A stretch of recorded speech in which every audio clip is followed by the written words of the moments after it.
No, your eyes burn from looking at your computer all day.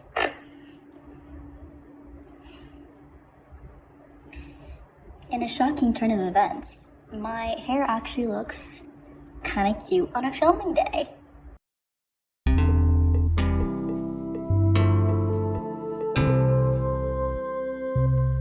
So people really seem to like my Why I'm Obsessed with New Zealand video, which is great. So I thought today I'd do one on Iceland. As I was writing down notes for this video, I realized that if you replace New Zealand with Iceland, that other video still holds up. So many of the things that I like about both of them are the same.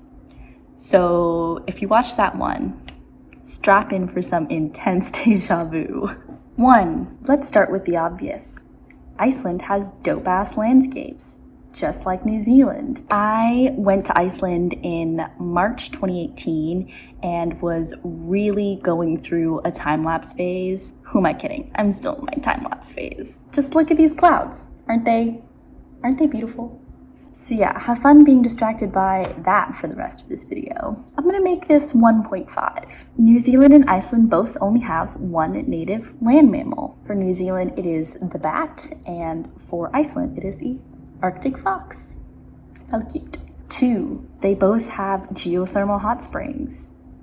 My jam. 3, Iceland inspired Tolkien, who, if you don't know, wrote Lord of the Rings, and New Zealand was filmed in Lord of the Rings, and I'm obsessed with Lord of the Rings.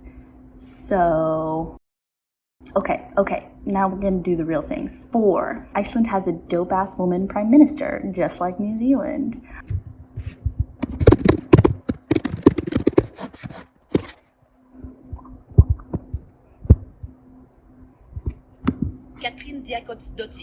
Katrin Jakobsdottir became prime minister in 2007 and is the second female prime minister. The first female prime minister of Iceland was elected after the 2008 financial crisis, and she was the world's first openly lesbian head of government. This past February, Katrin was named chair of the Council on Women Leaders, which is super cool. First elected female president in the world was also from Iceland. She was also a divorced single mother, just by the way, killing it. 5, along those lines, Iceland is the 5th best country in the world for women, according to the World Economic Forum. For 11 years in a row, Iceland has been rated as the country with the world's smallest gender pay gap.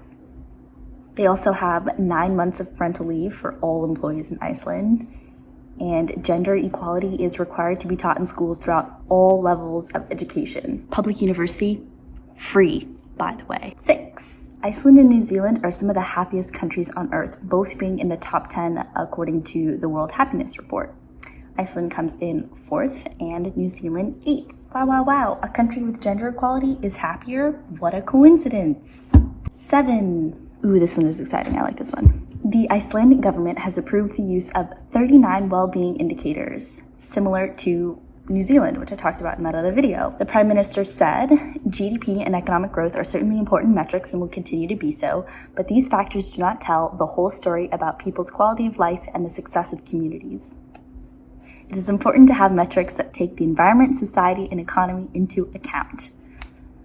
Yes, my girl, get it. The government is just generally talking about shifting their priorities towards sustainability and setting goals and indicators that aren't economic, that aren't GDP. If you don't understand why I'm so excited about this, watch these videos. 8, circling back to the 2008 financial crisis, did you know that Iceland has jailed more bankers than any other country? They have jailed 29 for market manipulation and breach of fiduciary duties, among other offenses.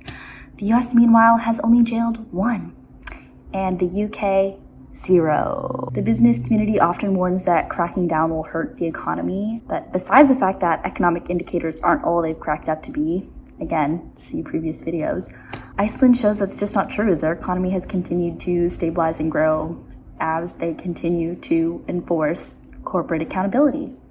It's almost like holding people accountable helps the people trust. 9, Iceland is the 11th most environmentally friendly country in the world, according to the 2018 Environmental Performance Index. This is in part because 80% of primary energy needs are met by indigenous renewable resources.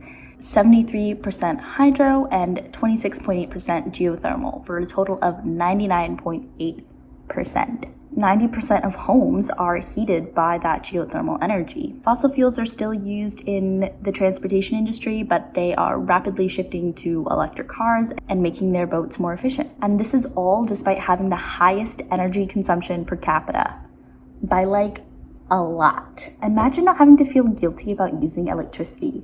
What a life that must be. When I was growing up, my mom refused to turn up the heat in the winter in order to save energy. Meanwhile, everyone in Iceland was sitting up there nice and toasty warm. Obviously, it helps that they have over 200 volcanoes and 600 hot springs and 10,000 waterfalls, which honestly seems like an underestimate to me because I was there for a week and we lost count on the waterfalls after like day 2. But I guess we were there in spring. Anyway. And you know, that's balanced out by the fact they get practically no sun for solar for a good 4 months of the year. So lean on your strength, kids. In response to COVID-19, Iceland's second economic stimulus package is giving $3.7 million to climate change-related causes, including $1.3 million for carbon sequestration. The Minister of the Environment also recently proposed banning single-use plastics. 10. There is virtually no violent crime. The police don't even carry guns. In 2013, the police even publicly apologized after killing someone. It remains the only time the Icelandic police have killed anyone. And yet, Iceland is 12th in the world for per capita gun ownership. I guess the culture is just that like guns are only used to go hunting as a sport? Who'd have thunk that was possible? 11? 11. Iceland has no mosquitoes.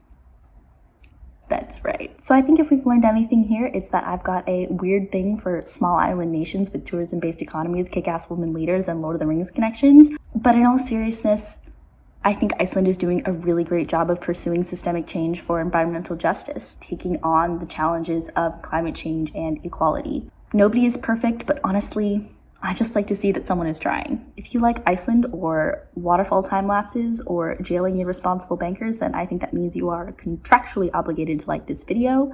Share it with somebody. I don't really care who. Subscribe, comment, follow me on Instagram, and I gotta go because all this self-promo makes me uncomfortable. Bye.